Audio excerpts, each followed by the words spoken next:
Let's catch up with some Spurs news and notes and then enter the Spurs multiverse. In this universe, you are the Spurs GM and you have your number one pick. Who are you picking? Wemby, Timmy, or David Robinson?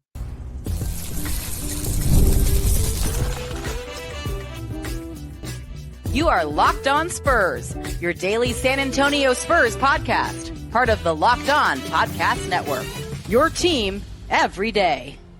Hey, welcome back to Locked On Spurs and the Locked On NBA Network. I'm your host, Jeff Garcia, Spurs writer for Ken's 5 San Antonio. Glad to have y'all back.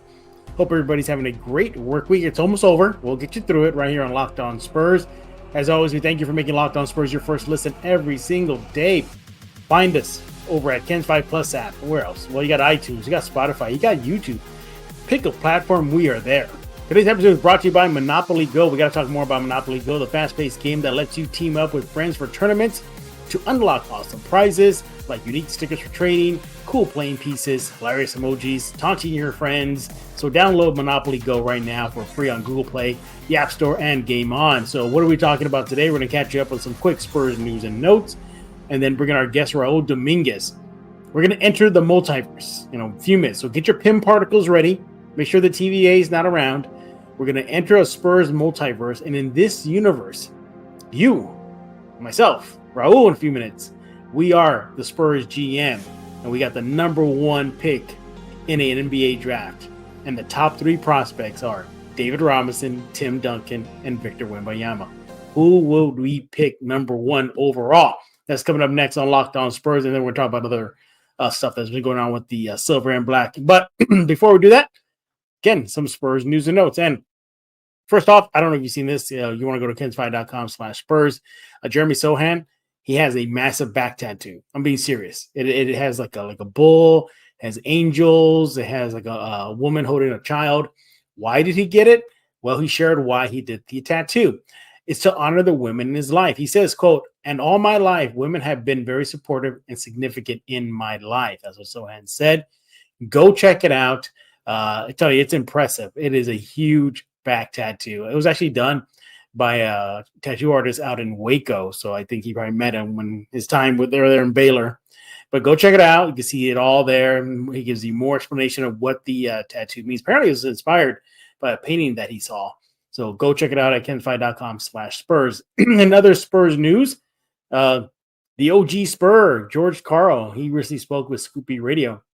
And he said that if it was up to him right now, he would surround Wembanyama with nothing but veterans.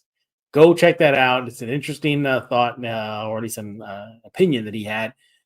He says, they need the leadership, that young teams in rebuilding mode, they're not doing it right. They need to add veterans.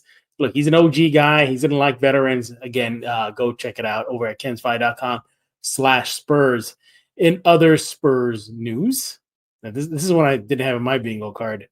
Apparently there's a war between Spurs fans and burger joint Whataburger. Not kidding. Yes, you heard that right. There's a war going on. Why? Well, because as y'all know, Whataburger is no longer just confined to Texas, San Antonio, Corpus, or whatever. They're almost nationwide. There's some in even Las Vegas. Well, they support a lot of teams. And one of their teams that they support are the Oklahoma City Thunder. Well, Thunder are still in the playoffs. So they are sharing their support for the Thunder, saying, "Go Thunder, go Chet Holmgren." Boom, triggered Spurs fans, and now it is war. Why? Spurs fans feel that the Whataburger company slighted the Spurs for one, not recognizing Wemby winning the Rookie of the Year. And basically, Spurs fans feel that Whataburger is, not remembering where they came from. So, look, it's all in fun. Now, Whataburger, to be fair, did send out a post on X saying, Wemby's king, that they still support a bunch of teams in Texas, including the Spurs. So, to their credit, they did say that. But it's an ongoing war right now. But it's interesting. Any little thing can just trigger Spurs fans if they feel it's a slight, huh? Seriously. Again, you can read that over at kensfi.com/Spurs right now. All right, coming up next, we're going to enter the multiverse. We're going to be joined by AP sports writer Raul Dominguez. He's going to help me. We're going to suit up first. We're going to get the PIM particles ready. We're going to make sure the TVA is not around. we're going to ask Loki if we can enter this alternate Spurs universe where we are the GMs. You're going to be the GM in this alternate universe. You have the number 1 overall pick. Yes, you won the lottery. In this multiverse, the top 3 prospects are David Robinson, Tim Duncan, and Victor Wembanyama. Who would you pick? That's coming up next right here on Locked On Spurs. I talk to you about Yahoo Finance. Let's get to the point. You want to grow your portfolio to deal with the rising cost of inflation, to pay off your debt, your mortgage, pretty much anything standing in your way of financial freedom, right? Well, with Yahoo Finance, you can get access to news, data, all the tools you need in order to help you reach that financial freedom. For more than 25 years, Yahoo Finance has been the brand behind every investor. Whether you're a seasoned investor or looking for that extra guidance, Yahoo Finance gives you all the tools and data that you need in one place. They are the number 1 finance destination, producing a holistic look at the financial news cycle, including breaking news, original editorial perspective, analyst ratings, independent research, customizable charts, so much more. Securely link your brokerage accounts for a unified view of your wealth, including 401k and other investments. A comprehensive perspective is what sets apart great investors. And it's how Yahoo Finance ensures you have the insight to, well, look at your wealth and see it in its entirety. With a community of over 90 million users each month, their real strength is helping you on your way to financial success. Well, get to that financial success right now. Here's what you got to do. For a comprehensive financial news analysis, visit the brand behind every great investor at yahoofinance.com. That's yahoofinance.com, the number 1 financial destination, yahoofinance.com. That's yahoofinance.com.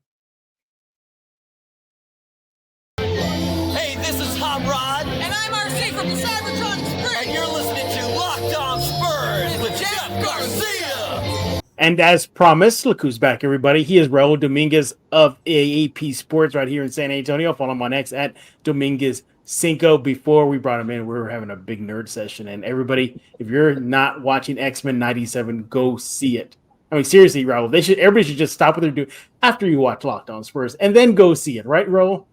Yeah, I kind of wish they let this guy write the movies as well, because the animated has been just, I love a lot of the Marvel movies, but the X-Men 97 to me they've been even far superior than those. So yeah, dare I say, Raul, this has been the best MCU product in a long time.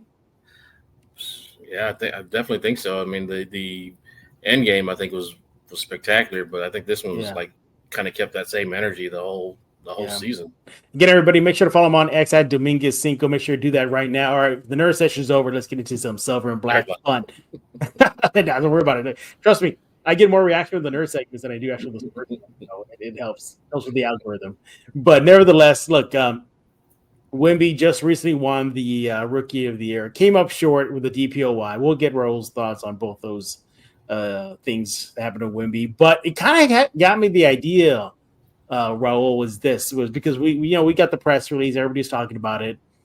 Wemby joins Tim Duncan and David Robinson as Rookie of the Years in Spurs history. I can't think of anybody else. I think it's only been them 3 now, right? I don't think anybody else has gotten it aside from them. Those 3 in Spurs history. I thought Alvin Robertson got it, but he didn't.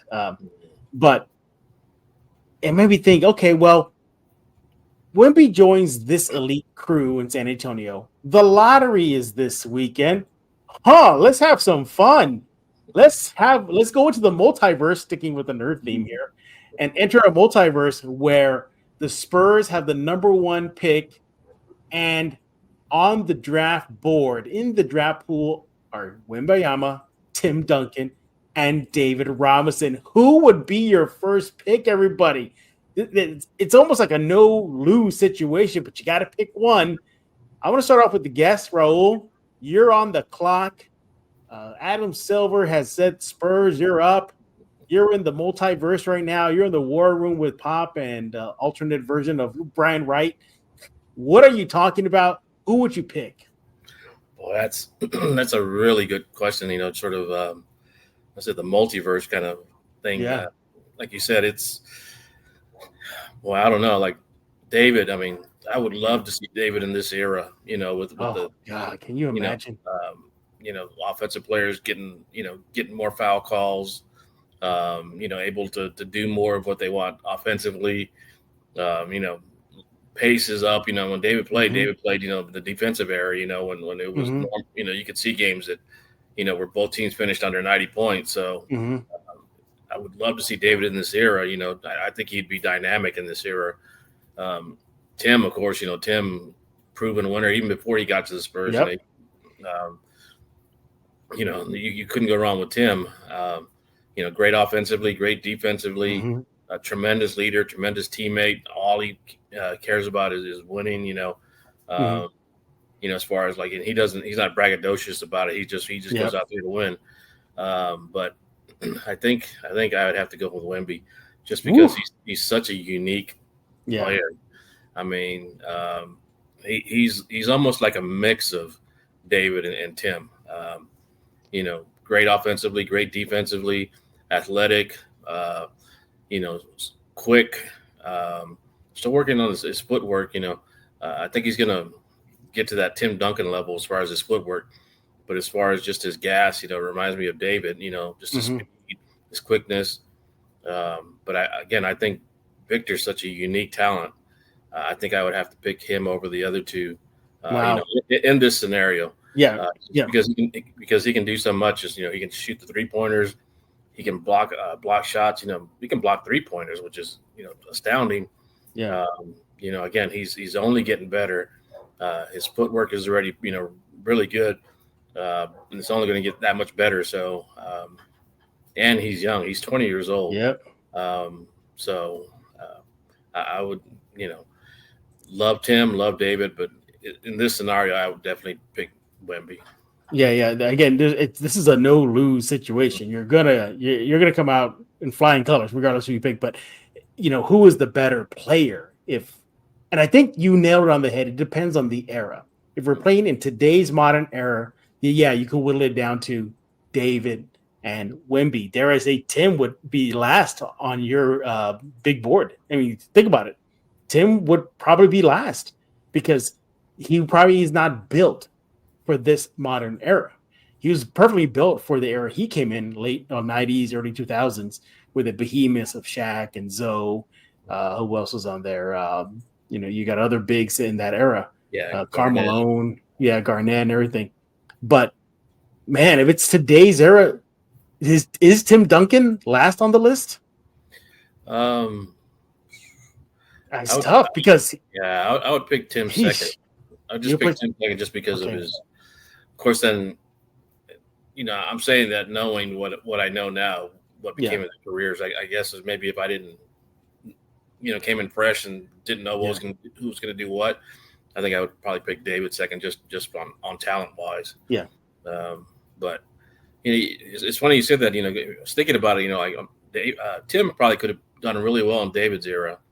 Against Malones and the Lambeers and footwork and his fundamentals. And I think David would do well in this era. So, they both had outstanding careers, but you look at the different eras that they played in, it seemed like they were more suited for other eras, but they were so great, so dominant, so outstanding that they were able to make it work, when it was a little tougher for them. Yeah. If it's in today's era, I have it whittled down to David or Wemby. Now, if they're coming in the way they came into their drafts, you have Duncan, 4-year college pro, already filled out. His body's ready for the rigors of the NBA. David was the same, but he tacked on an extra 4 years of maturity. Then came into the league. Wemby was a teenager, and earlier in the season, his rookie season, you saw him getting pushed around a lot. Man, it was close for me. I actually went with David. I know. Really? I went with David because I feel his body is more mature coming in. And he already has the discipline coming in from the Naval Academy. Not to say Wemby or Timmy didn't, but, and then I think he's just so dynamic because you hit on the head. Can you imagine peak David Robinson playing today's era with pretty much no defense being played? I mean, we know Wemby's doing his thing, but my God, I mean, he was unstoppable in his era. He averaged a year for a little over 4 blocks a game. Wemby hasn't even done that. Now, I know Wemby's career is just starting. Maybe he'll get there.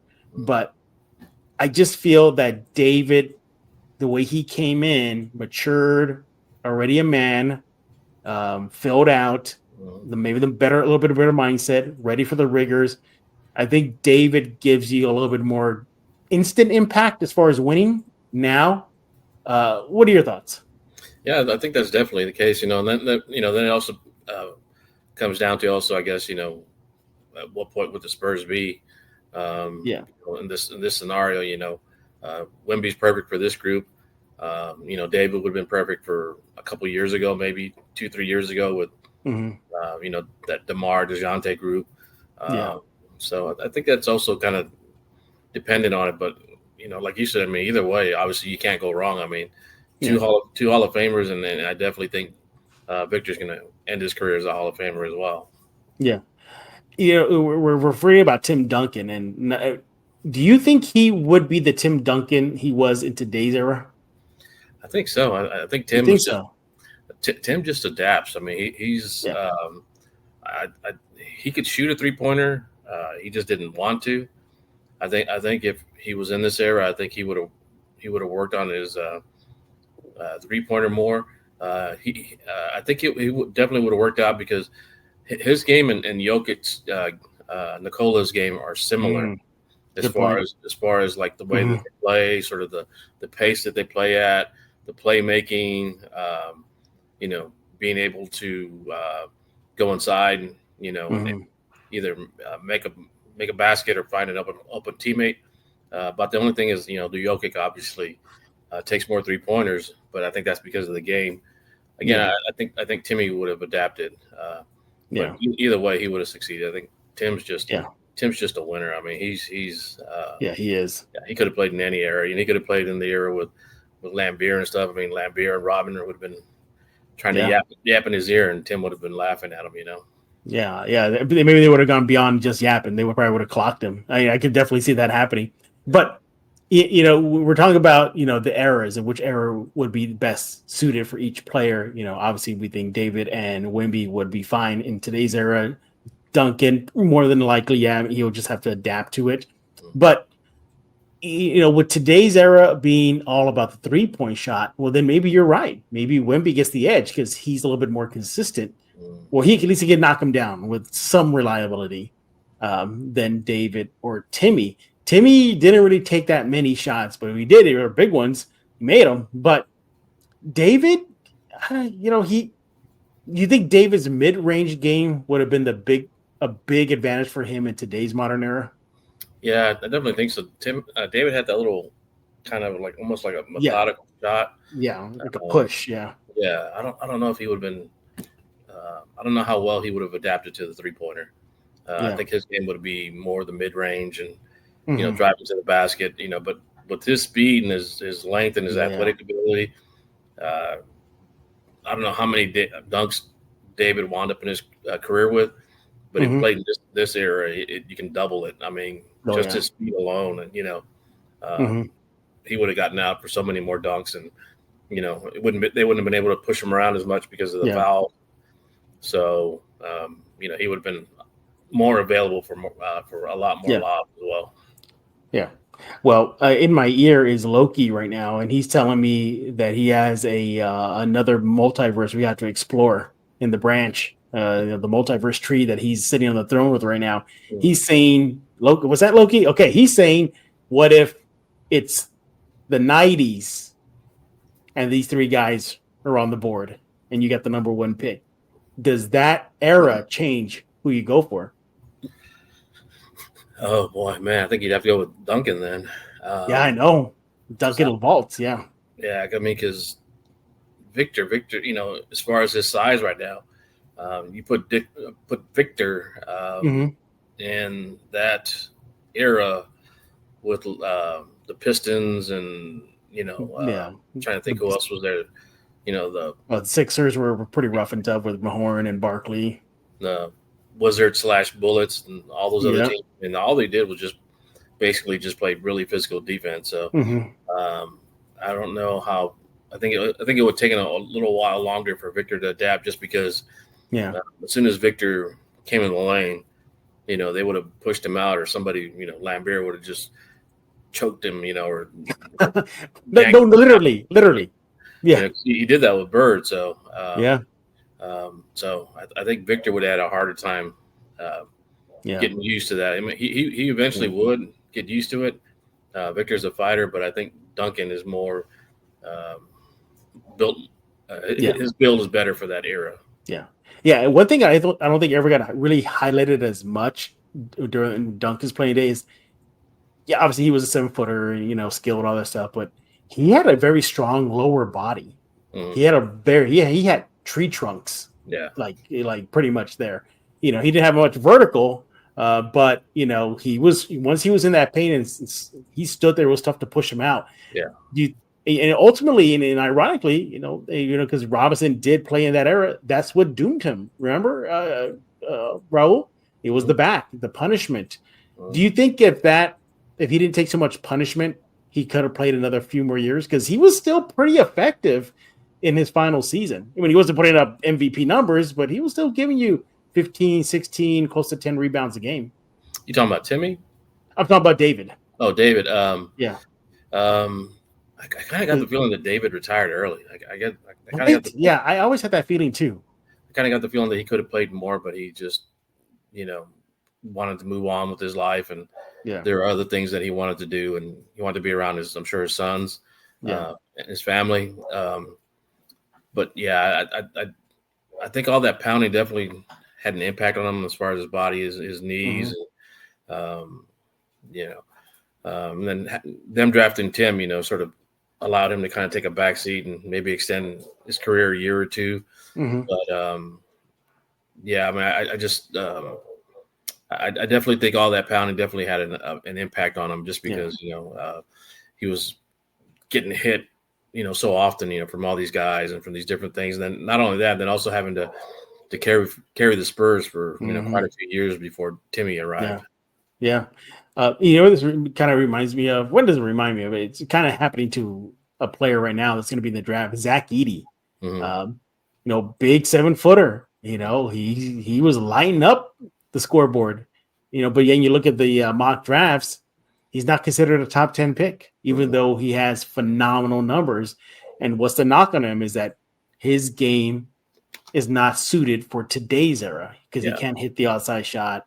He can't spread the floor. But you put him in David's era, he's probably number one, number two. And I think you look at these three guys that we're looking at, Wemby, Robinson, and Duncan. Yeah, era does matter. If it's today's era, Wemby or Robinson are going to be your 1 and 2 right there, and Duncan probably slides to 3. I don't even know. Does even Duncan get consideration? Does you think he's not a top 5 player in today's era / lottery draft? Oh, I think he's such an incredible player. I think he would definitely be top 5. But top 5, yeah. If you're talking about the 3 with him, David, and Wemby, and for this era, I think for me it'd be Wemby and but Tim's just such a phenomenal player. I mean, he's I'm trying to think if there's anyone.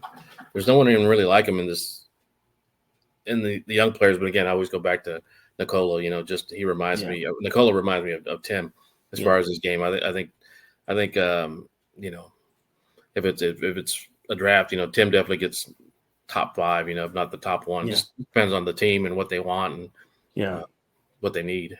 Yeah, you mentioned Nikola. Joker, he's made it very, very clear that he pretty much patterned his game off Tim Duncan. He openly says it. I copied Tim Duncan. I duplicated what he did, and it's effective. It's effective, and he's an MVP just like Tim Duncan was. Won a title just like Tim Duncan did. But it's an interesting thing because as the Spurs are continuing to rebuild. They're going to have a high pick. We'll find out this weekend where exactly. But it kind of leads into a little bit of a sidebar here with you. Where you at with the lottery? Since we're in the draft theme right here, let's just say the Spurs. It just plays out the way it does. Spurs land 6 or 7 and everything. Is Raul Dominguez GM for the Spurs just going with best available, or are you picking on need? I think you're best available. Okay. You kind of look at what the Oklahoma City did. Oklahoma City just drafted just athletes, Yeah. You know, a lot of them are similar, but you look at the way they're able to put guys with similar bills, similar kind of skill sets out on the court at the same time, and they're dynamic. You know, they're young, athletic, and have a lot of length. I think for the Spurs, you would do that as well. Just, you know, that's what they've always done. They always pick the best available rather than the fit. Yeah. But I'm kind of hoping that Dillingham's available because I think that kid's going to be a star. Yeah. Yeah. I think he recently, I forget before which outlet it is, so my apologies, but I think he said that he wouldn't mind playing and teaming up with Wemby. That would be a 1-2 punch and everything. But then that begs the question. Let's just say they draft a point guard. Do you really trust a teenager to run a point guard with Wemby if Winnie's going to be on the schedule, on the menu next year? Do you really want to put him in that position so soon with Wemby as your running mate? I think so. I mean, you know, but if it's I figure if it's going to be like a top 5 pick, then you figure he's going to be pretty skilled. You know, and then having Wemby, having Devin, having Jeremy, probably, you know, in the starting lineup, I'm not sure who the other one would be. If, you know, say they do draft a rookie point guard, I think it'd take a little bit of pressure off him. You know, maybe he starts, you know, maybe he comes off the bench to start the season and he moves in like kind of like the way Tony did. You know, but you know, Tony started when he was 18, wasn't he? When he 18, when he about halfway through the season, I think. I can't remember. I'm sorry, I'm drawing a blank. Was it Antonio Daniels he replaced? I think so. I can't remember. Yeah, I think it was Antonio Daniels. And Pop said, "You're going to start now, Tony." And so you know, I can see it happening again. I think with Wemby, you know, as long as it's a true point guard, I think, you know, obviously Jeremy struggled because he wasn't a true point guard. If you get someone that's kind of used to that and is able to kind of run and gun with Wemby, and you know, I think it could definitely work.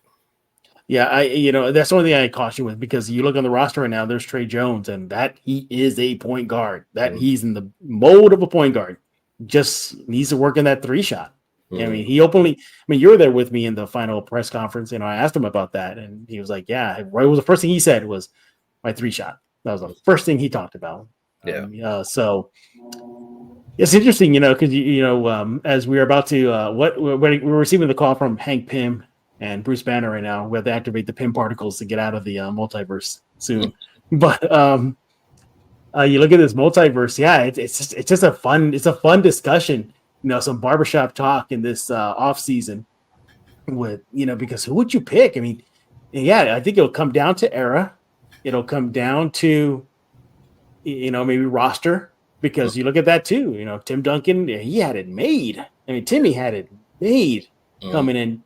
I don't recall. Did David have it made when he came in as a rookie? I don't recall. Who was on his team? Well, he, you know, because he had those 2 years of naval service, so they were able to kind of build a team for him. I think they brought in Terry Cummings, and of course they had Elliott. So they tried to build a team for him, but you know, it didn't quite work out. I mean, they had success, but they didn't have obviously the success that they wanted. But you know, they were able to bring in some veterans for him. He came in. So. Yeah. Well, speaking of veterans and everything, I don't know if you got to saw that, but the OG Spur, George Karl, spoke with Scoop B Radio, and he flat out said, he goes, if he was building this team right now for Wemby, he's bringing in a bunch of veterans, like starting his sophomore season. Do you agree with Mr. Hall of Famer there, George Karl?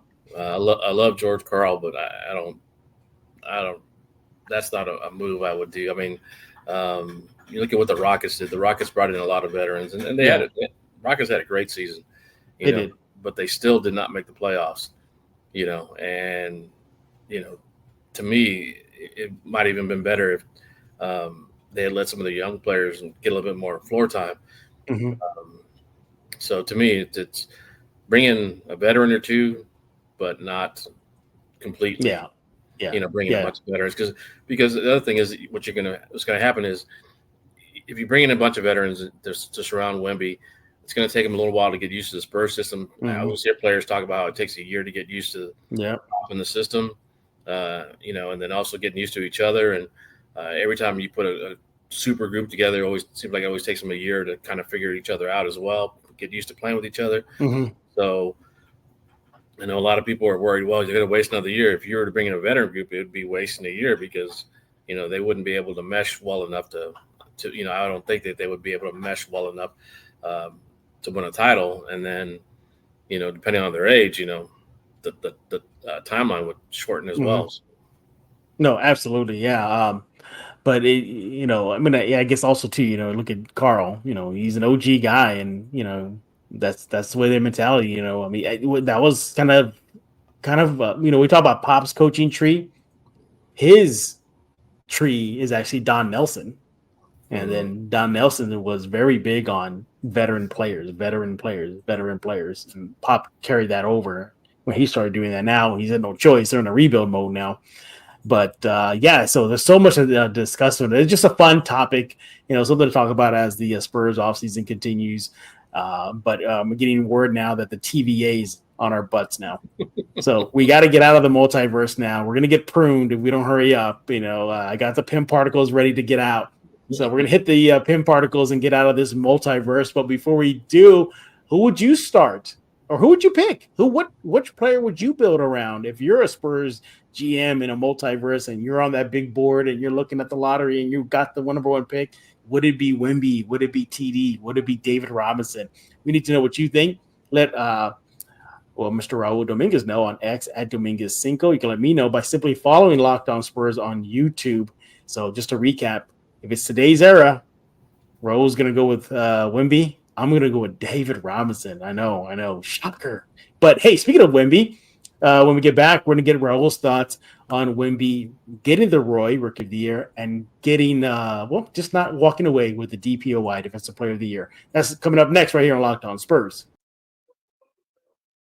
Hey, let's talk about Monopoly Go. All right, game off. We got to pause here to talk more about Monopoly Go. I know what you're saying. Flag on the play. You already talked about that stuff, but there's just so much good stuff in the game. In Monopoly Go, you can team up with friends for timed tournaments where you work together to build up each other's boards.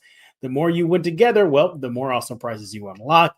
And there's so much to get. Unique stickers. You can trade with friends to complete albums for big prizes. Cool new playing pieces to travel the board with. Hilarious emojis for taunting your friends, smashing their buildings, or to heist their vaults. Plus, Monopoly Go, it feels new and exciting every day with constantly changing tournaments and challenges. A ton include their own unique minigames like Digging for Treasure or a robot pachinko machine.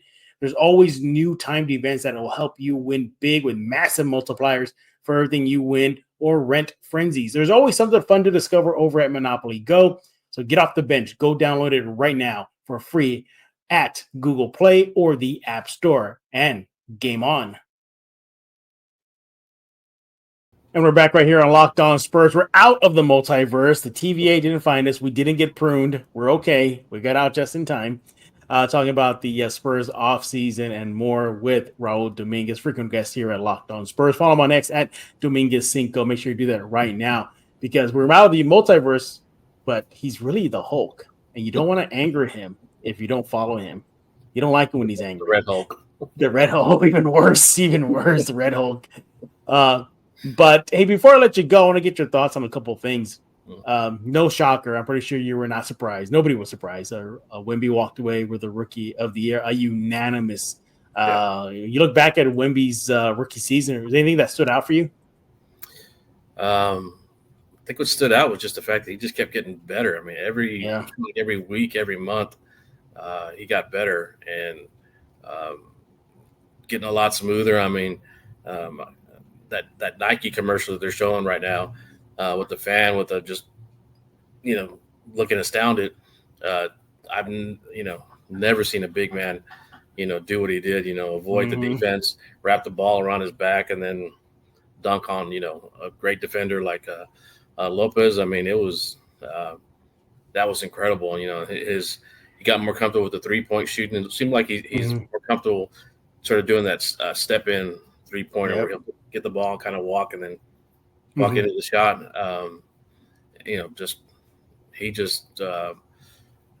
Like I said, he just continued to improve, and you could see that he was getting stronger as the year went on. Even though he was taking a pounding, probably was not able to work out as much. You could see that he was getting stronger. Yeah, you could see it too when he would just come out and sit on the table at a post game. You can see his body. It was like you can see the progression. He was a skinny little kid, and then by the end of the season, he already had some muscle and a little bit of size on him. Yeah. So physically, he was developing. So that was good to know heading into the sophomore season. He'll continue doing that. He's going to play with Team France this summer, so he'll get more training with them. For me, I think one of my favorite moments is just watching him interact with fans, just really just making sure the fans are they're taking part in the ups and the downs, especially in the ups, for him throwing the ball into the stands to even as he exit into the tunnel, he'll like kind of slow himself and start like kind of clapping and slapping everybody's hands and everything. I really love the fan interaction that he had throughout the regular season and even the offseason right now when he won the award. He went on social media and he gave shout outs to individual Spurs fans, and I thought that was pretty Danny cool. Sanders, Him, and so many other players. Yeah, I think Danny was the first one to get the shout out. So, that's a moment that he and everybody else, got, they're lucky enough to carry on. So I really like seeing that on the court. Jeez. What can you say from the 3-point shot to the dunks to the passing? And I knew he could score. I just didn't realize he was that good of a facilitator. Like that really caught me off guard. I was like, wow, he can really not Manu-esque, but sort of kind of fancy passes. I like that. Did I have my frustrations with him on the court? Sure. Early on, I think we all did. Like, how many times were you pulling your hair out, Raul? Like, stop taking the threes. Stop taking the threes. Or he would do this early in his career. Remember, he would go and they'll give it to him in the paint, but then he'll back up all the way to the 3-point shot. I'm like, you're like Lou Dort's on you, and you're backing up onto the 3 line. What are you doing? But as the season went on, he got better. Yeah. But Defensive Player of the Year, he came up short.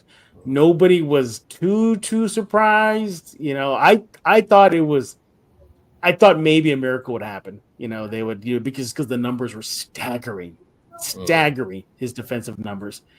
Was he snubbed in your opinion? Do you think this was a snub? In other words, okay, let's have fun with the multiverse. Do you think Earth 161 right now is looking at Earth 1 right now saying like, man, how did they mess that up? Do you think he was snubbed? I think they just kind of went by the unwritten rules, and it's got to go to the player on the best team or one of the best teams. Because I've heard a lot of people were saying like, well, he shouldn't have won because they because the Spurs haven't done well. Well, he won Rookie of the Year, and Chet, Chet has had a decent year, a good year, excuse me, not decent year, a good year, really good year, and they're number 1 seed in the West. So by that logic, then Chet should have won Rookie of the Year just based on that. But the thing was, people voted for Victor because he had such an outstanding year. You couldn't overlook him for Rookie of the Year. Yeah. So he did the same thing defensively. So I don't understand why he couldn't, why they overlooked him for Defensive Player of the Year. Because the numbers he put up were just outstanding, astounding. Deflections, blocks, the way he was able to change, the way teams played against him, but played against the Spurs rather. We always talk about the Oklahoma City, which is one of the most dynamic offensive, 3-on-1, and they backed out, didn't want to have anything to do with them. And you saw that all the time. You saw players start to go in the paint and they, either wouldn't shoot or, would dribble out or dribble on the other side. Like they didn't want to test them. And every time that I would go into a visitor's locker room after the game, they always said the same thing. Like they said they were, as soon as they went in the lane or anywhere near the lane, that they were looking for Victor. They said, I know he's around here somewhere. So even if he wasn't there, they were still thinking like he's around here somewhere. So, they didn't want to put up a shot, or they were like worried about him blocking their shot. So to me, Victor was the best defensive player this year by far. But again, I think it just came down to semantics. The unwritten rule. A player from a winning team. So. Yeah, those unwritten rules. No, for me, I said this before on Locked On Spurs. What clinched it for me is the on-off defensive numbers. That clinched it for me. Help me remember this correctly, Raul. When he was on the court defensively, one of the Spurs like a top 5 defensive team, like something ridiculous. But the moment he exited, they plummeted straight down. To me, that's it right there. I think they were like top 7, and then without him, they were like 20. Yeah. 20s. But yeah, I mean, Jeremy's a great defender. But they talked about how Devin's even talked about how become a better defensive player. Trey's a very scrappy player. But no one ever really talks highly about his defense. He's a scrappy player, but he's not like someone's going to be on an all defensive team. And then Julian, Julian's a scrappy player as well. But his again, he's not really known for his defense. So essentially, Jeremy and Victor, but especially Victor, were the best defenders on that starting group. So Victor had a lot more to carry than say Chad or Rudy had, because those two players were surrounded by better defenders than Victor was. Yeah, exactly. And I knew. I mean, look, Vegas. Never go against Vegas. And I think the last odds that they released before the announcement, it was staggering. I mean, they had by far the odds were in favor of Rudy Gobert winning it. It wasn't even close. Yeah. And that reflected in the voting. And I think that was the more surprising aspect of this, is only 19 first place votes for Victor. I knew Rudy was going to win it. I just felt it. I think we all knew, but I didn't think the voting would be that wide of a gap. Were you surprised at the voting as far as the first place votes?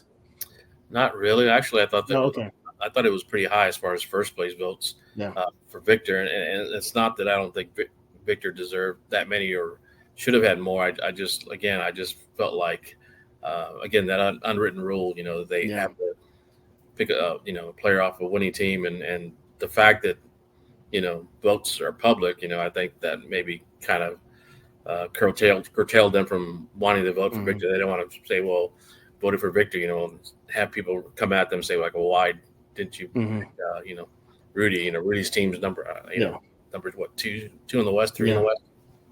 I think if anybody, like, let's just say I had a vote and I voted for Victor and it was public, and they came at me, I think it would be easy to defend it, though. I mean, I'll be like, okay, well, just look at Victor's defensive numbers. This is why I did it. But those unwritten rules about you can't give it to a losing team, or he's a rookie. You can't give it to a rookie.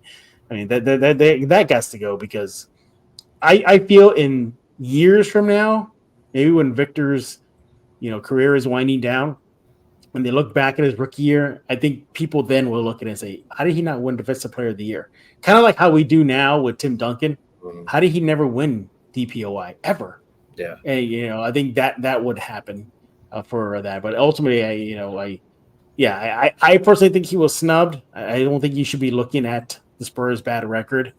But hopefully the Spurs will get better. They'll get better, and those accolades keep on coming, not just for Victor, but for the team and other of his teammates. Yeah. But any final thoughts on that? No, like I said, I agree with you. But I think that I don't think Victor's going to wind up like Tim. Tim definitely deserved Defensive Player of the Year multiple times. Multiple times, yeah. But I think Victor is going to win it multiple times. Yeah. I'm on record there, so I'll probably get cooked if it doesn't happen. But that Victor will be the first player to get multiple quad dubs in his career. Yeah. Multiple ones, because he came close so many times this past season. I was surprised. I think we're past the halfway point. Like 2/3 of the season was done, and I was telling myself, how has it not happened yet? I was anticipating it to happen, once, and he got close a couple times. Yeah, he was close. He got the negative one. Didn't he have one like he did have a quad double, but it was like 10 plus turnovers, something like that. Yeah, the worst one to have. Yeah, but I think with Victor, I think teams kind of, once the block numbers started going up, I think they kind of stayed away from him. Because they were able to either they had a lead or something came up, or the other thing is Victor's minutes were restricted for a while. Yeah. So I think once the Spurs start rolling, start getting into tighter games, start winning more games, Victor's minutes increase, quadruple doubles. Yeah, like you're saying, he's gonna have multiple in the season. Yeah, I think he is. I agree. Yeah, absolutely. He is Raul Dominguez of AP Sports. Follow him on X at Dominguez5. Remember, you don't want to get him mad. Red Hulk. He warned everybody. About that. But yeah, as we wrap it up here, we're not done talking about the Spurs. We're going to be back tomorrow. Draft lottery is here this weekend. This Sunday, we will find out if the Spurs have 1 or 2 first-round picks. So it's going to be funny, Ro. Everybody's going to be watching not the Spurs, but Toronto. Like all the Spurs fans are going to be, yeah, the Spurs. Okay, where's Toronto land? Yeah. So what do you think? What's your guess? What's your prediction about that? I think they get 1. I think it'll be top 6 protected. Yeah, I saw somebody post. I think someone posted 4-7. I think I'm gonna go with that 4-7. Yeah. Because the Spurs, what their best odds is 6 or 7, right? Something like that, like 6 or 7. Yeah. To land. Mm-hmm. But overall, they had the 5th best odds to win the lottery. But that 10.5% puts them in that 6-7 range. And Toronto, they got them. I saw one mock them getting in the top 6. I'm like, well, there goes the Spurs pick. Yeah. But it'll be next season. Next draft lottery will be the fun one. That's where Atlanta's unprotected conveys. So next season, everybody root for everybody that's playing against the Hawks. Just even if it's Dallas, yes, cheer for Dallas because you want the Hawks to suck next year. So once again, Raul, we thank you for taking time out during the off season. I know you're a busy man, so what's going on in your neck of the woods during the Spurs off season? Just working on different things. So working my regular 9-to-5 job as well. So waiting for the lottery. Hopefully Spurs get some more good news. So build on everything. Absolutely. All right, Raul, thank you again. We appreciate you. And we thank you all for taking time out right here on Locked On Spurs. Subscribe to us where you get your favorite podcast, iTunes, Kens 5 Plus app, YouTube. The list goes on and on. Again, we'll be back tomorrow. More Spurs talk. I think we're going to get a little bit more draft lottery prospects ASAP. So maybe that's how we'll wrap up the week here at Locked On Spurs. And as always, check out Locked On Sports Today, 24/7 streaming channel only on YouTube. Go subscribe to it right now. So for Raul Red Hulk Dominguez, I am Jeff Garcia. We're going to put a lock on this episode of Locked On Spurs.